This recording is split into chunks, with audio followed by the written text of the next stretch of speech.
Todos sabemos dónde están algunos de los mayores tesoros de la historia. Por ejemplo, la piedra Rosetta podemos verla en el Museo Británico de Londres. La máscara de oro de Tutankamón es la joya principal del Museo Egipcio del Cairo. Y los guerreros de terracota están en Xi'an.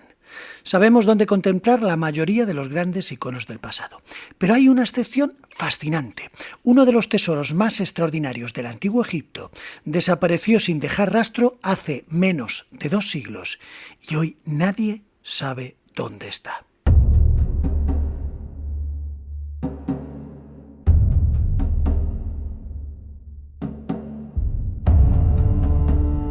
Ese tesoro es un sarcófago, pero no uno cualquiera, sino el sarcófago que durante milenios estuvo destinado a custodiar los restos de un faraón egipcio llamado Micerino, una inmensa pieza de basalto negro esculpida hace más de 4.500 años y decorada con relieves de una precisión extraordinaria que imitaban la fachada de un palacio real. Era una obra maestra del Egipto del Reino Antiguo, única por su antigüedad, su estado de conservación y su enorme valor histórico. Un objeto que cualquier gran museo del mundo soñaría con exhibir, si alguien supiese dónde está. Pero antes de seguir el rastro de este tesoro perdido, y como toda gran historia tiene a su protagonista, merece la pena que nos detengamos un momento para conocer al hombre al que estaba destinado aquel extraordinario sarcófago. Su nombre egipcio era Menkaura, aunque la historia lo ha recordado sobre todo por su nombre griego, Micerino.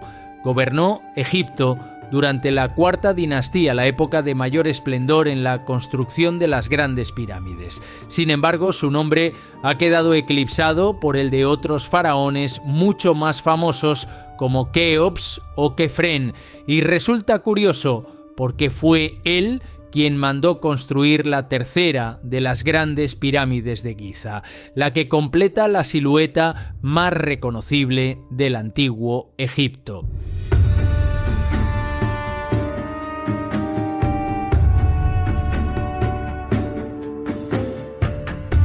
Es cierto que esa pirámide es la más pequeña de las 3, pero no por ello es menos importante. Cuando se construyó, alcanzaba los 65 metros de altura, la mitad aproximadamente de lo que mide la Gran Pirámide de Keops, por lo que reducirla a una simple pirámide pequeña resulta bastante injusto. Su base estaba revestida con enormes bloques de granito rojo traídos desde Asuán, a más de 800 kilómetros de distancia. Un material mucho más duro, costoso y difícil de transportar que la piedra caliza utilizada en la mayor parte de las pirámides, lo que da una idea del enorme esfuerzo que supuso su construcción. Y aunque desde el exterior pueda parecer la más modesta del conjunto, su interior es sorprendentemente complejo. Un entramado de pasadizos y cámaras conducían a través de la roca hasta la cámara funeraria, donde permaneció oculto durante más de 4.000 años el extraordinario sarcófago del que hoy estamos hablando. Allí permaneció hasta que en el siglo XIX unos exploradores británicos llegaron hasta él.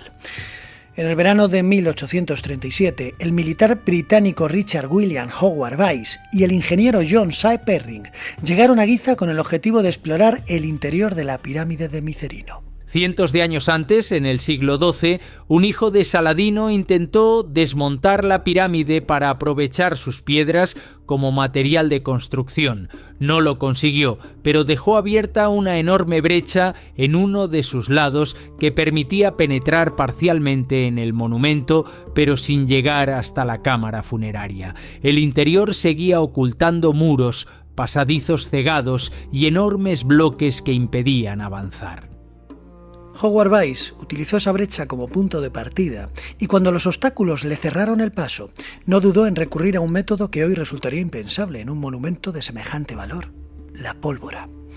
A base de explosiones, fue abriéndose camino por el interior de la pirámide hasta superar las barreras que habían detenido a todos aquellos que le precedieron.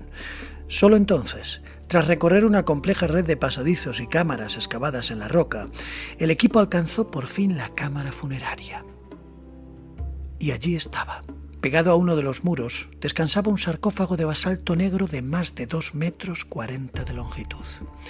Una pieza extraordinaria, esculpida con una elegancia sorprendente y decorada por sus 4 costados con la fachada de palacio, un motivo arquitectónico característico del reino antiguo, que estaba únicamente reservado a los enterramientos de la realeza.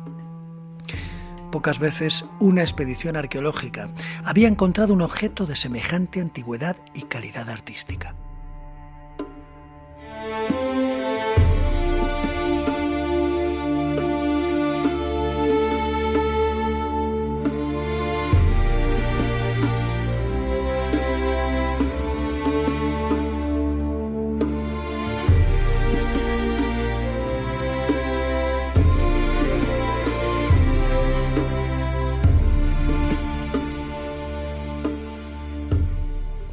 Pero la emoción inicial no tardó en convertirse en decepción, porque cuando examinaron el sarcófago se dieron cuenta de que estaba vacío. No hallaron ni rastro del faraón ni de su ajuar funerario, y aquello demostraba que la tumba había sido saqueada mucho tiempo atrás.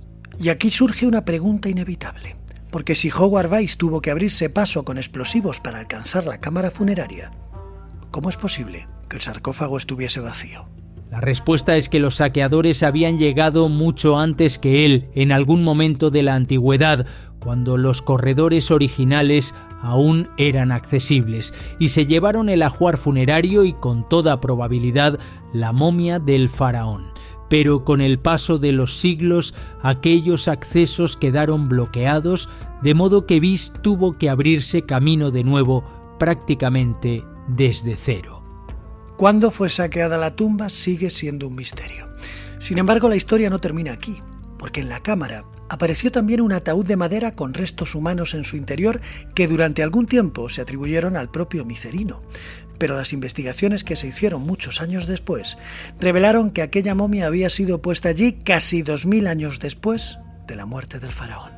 Y aunque la reutilización de tumbas en Egipto fue algo muy habitual, especialmente a partir del primer milenio antes de Cristo y durante las épocas saíta, persa, ptolemaica, romana e incluso medieval, este es uno de los detalles más fascinantes de la historia, porque rompe la idea que todos tenemos de una tumba faraónica. Las tumbas antiguas eran lugares secos, sólidos y relativamente seguros. Pero en el caso de Micerino ocurrió algo muy curioso. Durante décadas se creyó que el ataúd de madera y la momia pertenecían al propio faraón. Sin embargo, las dataciones por radiocarbono realizadas en el siglo XX demostraron que la madera del ataúd era muy posterior y el estilo del ataúd tampoco correspondía al reino antiguo. Por tanto, hoy se acepta que ese enterramiento fue introducido unos 2000 años después de la muerte de Micerino.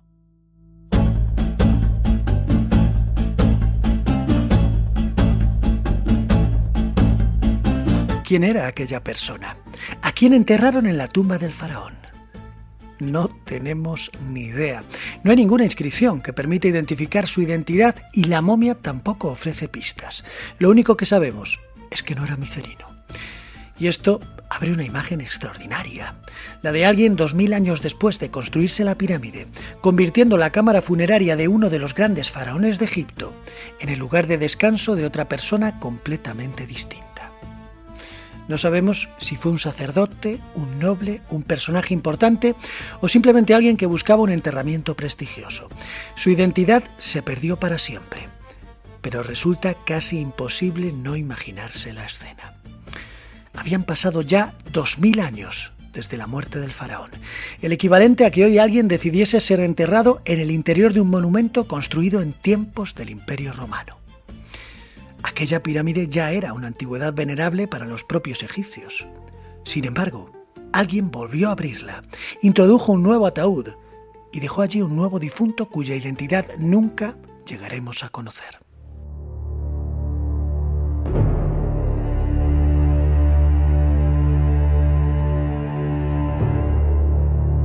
A pesar de todo, Howard Weiss comprendió que el verdadero tesoro no era la momia, sino el propio sarcófago. Aquella colosal pieza de basalto negro tenía un valor arqueológico incalculable y estaba decidido a enviarla a Inglaterra. Pero entre tomar esa decisión y verla embarcada había un obstáculo gigantesco, porque como ya hemos dicho, el sarcófago medía casi 2,5 metros de largo y estaba tallado en un bloque macizo de basalto, por lo que pesaba varias toneladas, y eso seguramente fue lo que lo salvó durante siglos. Quienes saquearon la tumba pudieron llevarse la momia y el ajuar funerario, pero sacar aquella gigantesca pieza de piedra era otra historia muy distinta.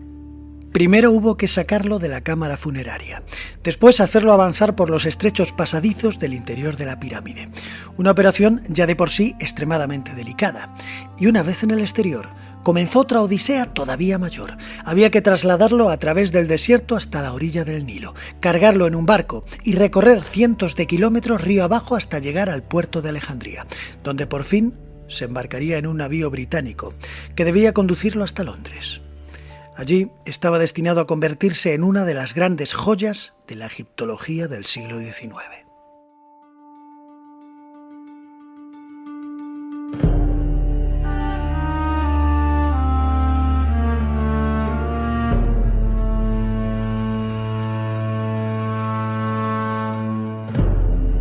Aquí lo contamos en unos segundos, pero los trabajos de transporte duraron meses, hasta que a finales de septiembre de 1838 el sarcófago llegó por fin al puerto de Alejandría. Allí fue embarcado en una goleta mercante británica llamada Beatrice, junto con otras piezas arqueológicas procedentes de Egipto.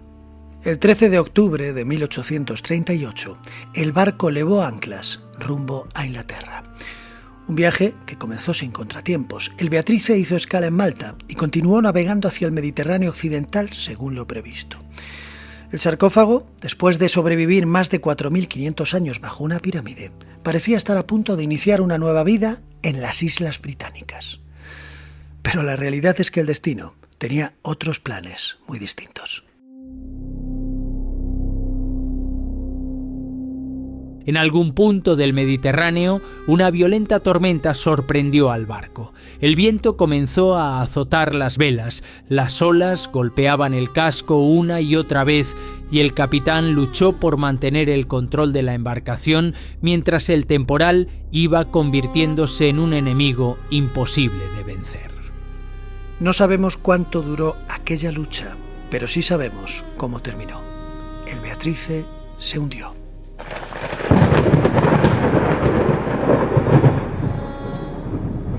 La tripulación consiguió ponerse a salvo y sobrevivir al naufragio, pero toda la carga desapareció bajo las aguas.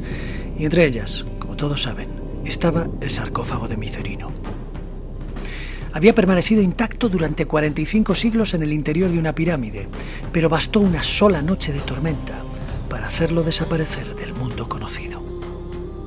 Durante décadas se ha repetido una idea que probablemente muchos de ustedes hayan oído alguna vez, que el Beatrice se hundió frente a las costas de Cartagena y que el sarcófago de Micerino continúa descansando en el fondo del mar, muy cerca de la región de Murcia.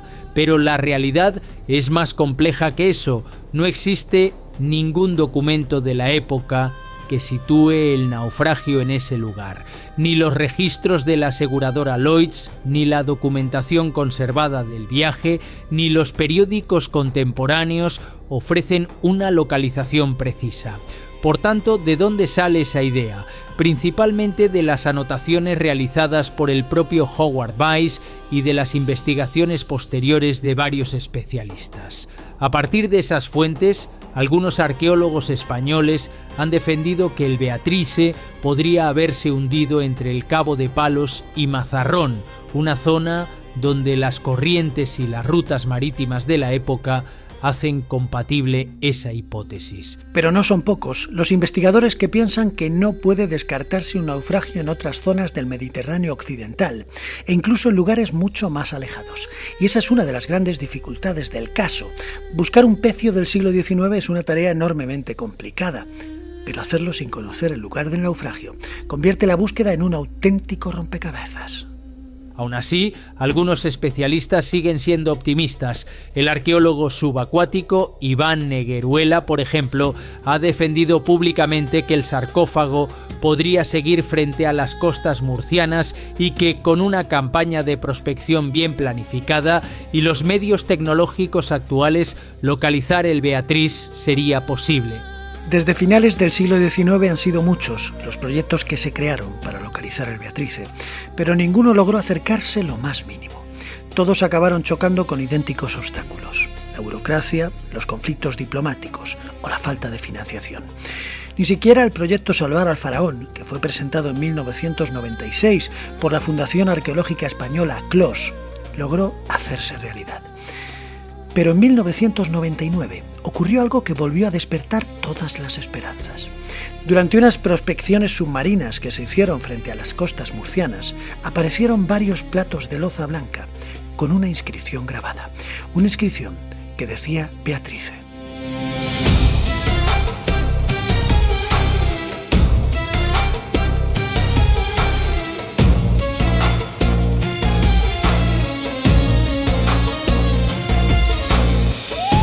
La noticia corrió rápidamente entre arqueólogos e historiadores. Si aquellos platos pertenecían realmente a la vajilla de la goleta británica, significaría que por primera vez en más de siglo y medio se había encontrado una pista material del barco que transportaba el sarcófago de Micerino.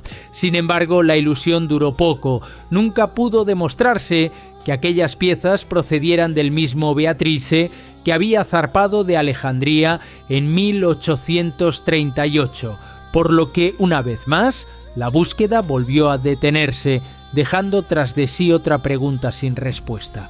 Zahi Hawass, uno de los egiptólogos más conocidos del mundo, anunció en 2008 un nuevo proyecto para localizar el Beatrice, e incluso se llegó a plantear la posibilidad de contar con Robert Ballard, el oceanógrafo que descubrió los restos del Titanic.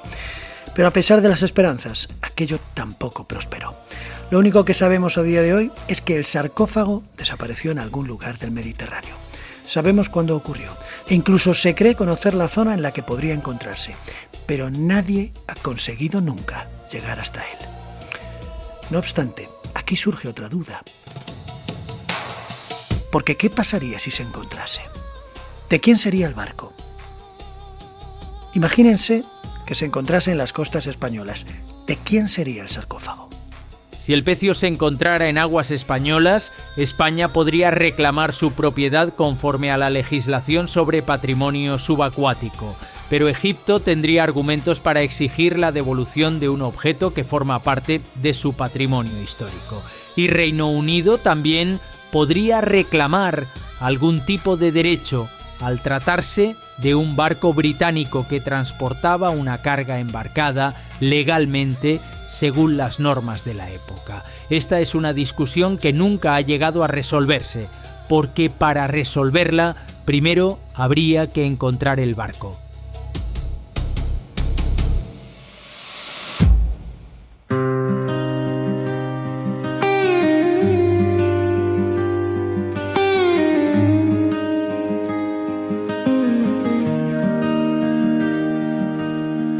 Entre paredes de esparto vive un hombre triste con los ojos cansados. Mientras tanto, la pirámide de Micerino continúa donde siempre ha estado. Cada año, millones de personas la contemplan desde la meseta de Giza, fotografían su silueta y regresan a casa sin imaginar que el objeto más extraordinario que albergó en su interior desapareció hace menos de 2 siglos. Y no fue un terremoto, ni fue una guerra, ni siquiera desapareció a manos de los antiguos saqueadores. Se perdió durante un viaje en barco, se perdió por culpa de las manos de los hombres que se dedicaban a buscar tesoros. Probablemente el sarcófago continúe en el interior del Beatrice, cubierto por el mar y también por su silencio, esperando a que algún sonar o a que un vehículo submarino vuelva a iluminarlo por primera vez desde aquella noche de 1838. O tal vez no, o tal vez permanezca allí para siempre, convertido en uno de los mayores tesoros arqueológicos perdidos de la historia. Un tesoro que ha encontrado una nueva tumba en el fondo del Mediterráneo. Recuerden que pueden encontrar la música del podcast en mis perfiles de YouTube, Apple Music, Spotify y en muchas otras plataformas de audio. Feliz viernes, pero no se vayan todavía, porque a continuación vuelve a Viernes Lejanos Francisco Javier Losada, experto en ufología y creador del podcast Ovnis Mundi, para adentrarnos en otro de los grandes enigmas de la ufología de los años 70, el polémico caso Ummo.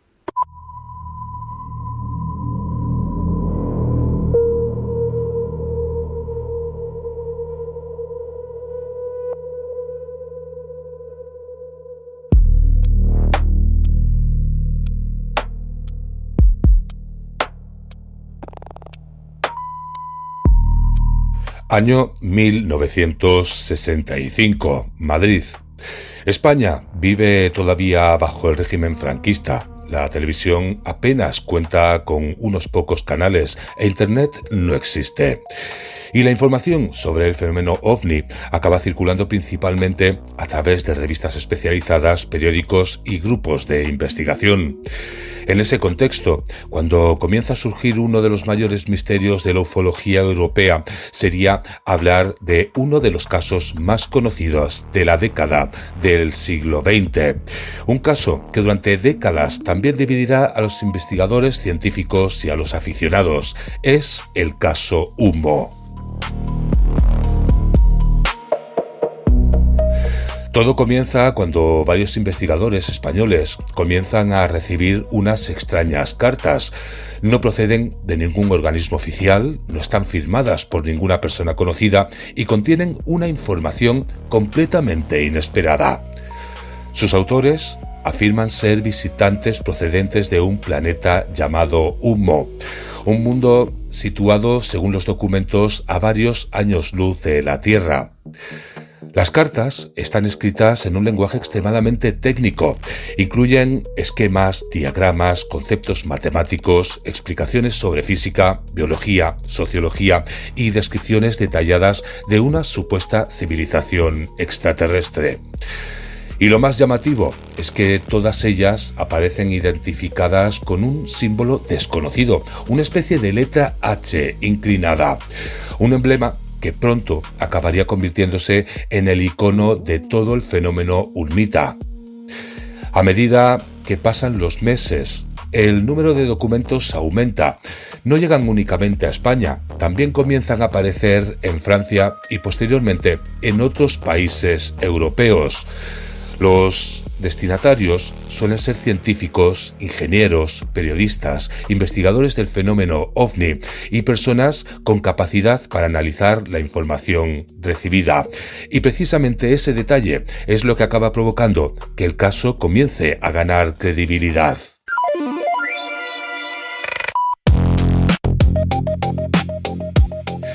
Muchos de los documentos contienen datos complejos, explicaciones muy elaboradas y un nivel de detalle poco habitual para lo que parecería ser una simple broma.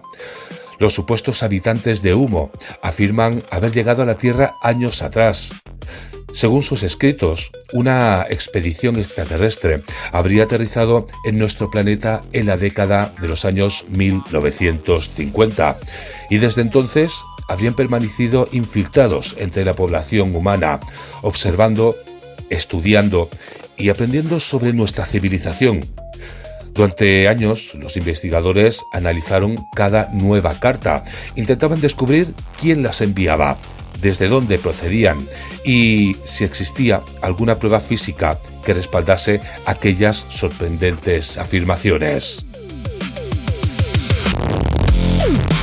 Entonces ocurriría algo que aumentaría todavía más el misterio, y es que el 6 de febrero del año 1966 en Madrid, varios testigos aseguraban observar un extraño objeto volador. Poco después comenzarían a circular varias fotografías. En ellas aparecería un supuesto disco volante y sobre su estructura podía distinguirse claramente el famoso símbolo Ummita. Aquellas imágenes se acabarían convirtiendo rápidamente en una de las evidencias más conocidas del caso. Para muchos investigadores acabarían constituyendo una prueba de que detrás de las cartas podría existir algo real. Las fotografías serían estudiadas durante años. Algunos expertos considerarían que muestran un objeto auténtico. Otros, al contrario, acabarían creyendo que podría tratarse de una maqueta cuidadosamente preparada, pero el debate permanece abierto.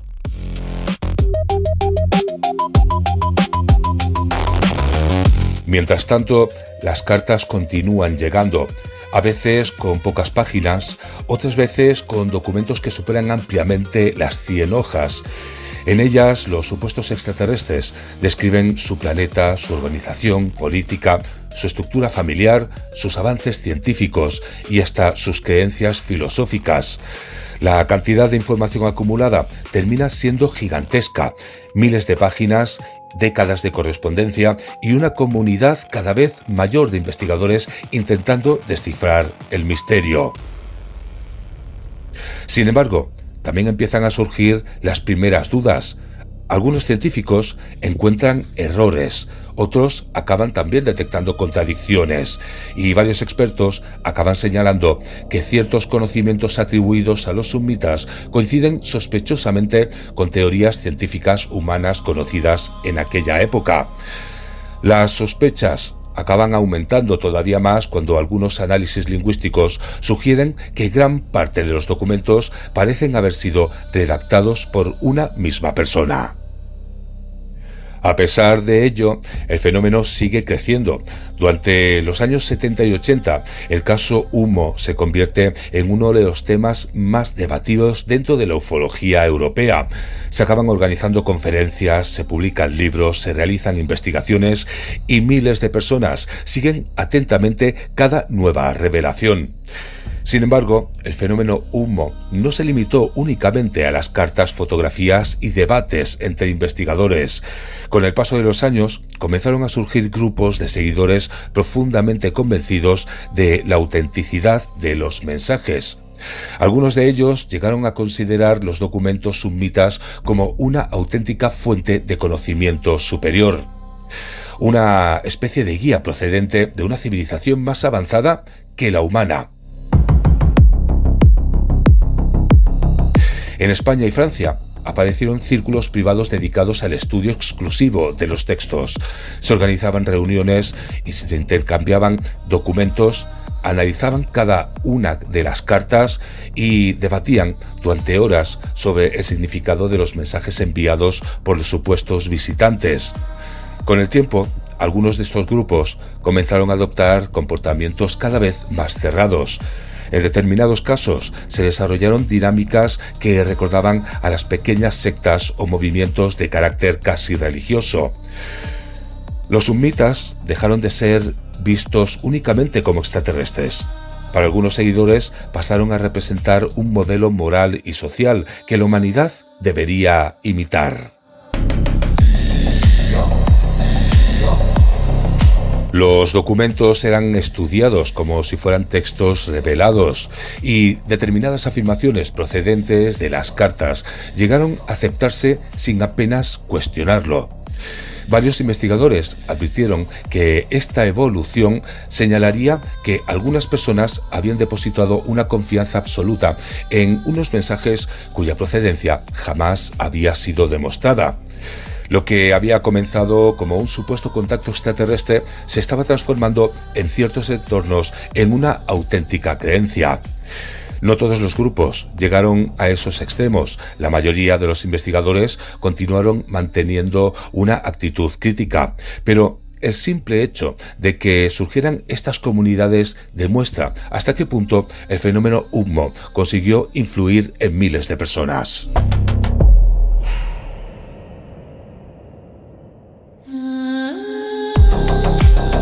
Más allá de la posible existencia de extraterrestres, más allá de las cartas o incluso de las fotografías, el caso Humo acabó convirtiéndose también en un experimento involuntario sobre la fe, sobre la sugestión y sobre la facilidad con la que una historia extraordinaria puede llegar a transformar la forma de pensar de quienes creen haber encontrado una verdad oculta.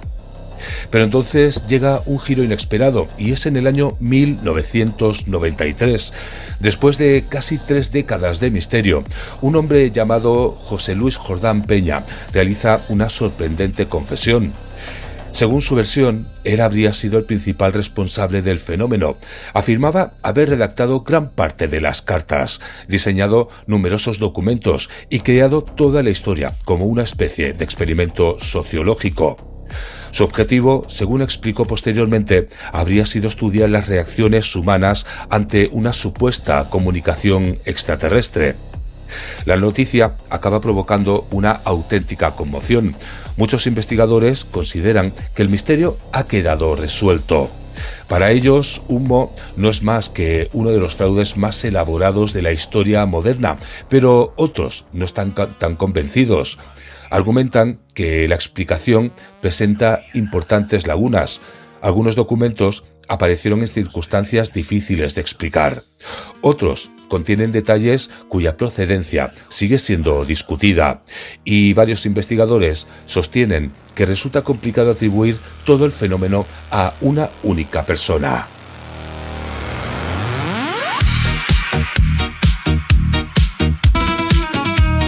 El debate continuaba, incluso después de la confesión, después de décadas de investigaciones, incluso después de miles de páginas analizadas, porque Humo ya no era únicamente una historia sobre extraterrestres, se había convertido en algo más, en un fenómeno social, en un experimento sobre la credulidad humana, en una reflexión sobre la necesidad de creer y también sobre la dificultad de distinguir entre la realidad y la ficción cuando ambas aparecen cuidadosamente mezcladas. Figuras silenciosas me miraban por detrás. Hoy, más de 70 años después de las primeras cartas, el caso Humo sigue siendo estudiado y sigue apareciendo en los libros y en documentales y en debates dentro de la ufología. Y pensé, me van a secuestrar. Verán pruebas, me meterán sondas que luego siquiera podré recordar. Pero entonces comenzaron a bailar, como en esa canción de Michael Jackson, con sus finos brazos largos, en cadencias imposibles. Derecha, izquierda, zombies, alto, zombies grises, bailando como en los 80. La canción Thriller. Al final, las explicaciones oficiales, las versiones de los investigadores, las hipótesis de la ufología, las teorías de la conspiración, al final, cada parte cuenta su propia versión de la historia, pero en la mayoría de estos casos las dudas continúan permaneciendo y quizá esa sea precisamente la pregunta: ¿dónde nace el verdadero misterio?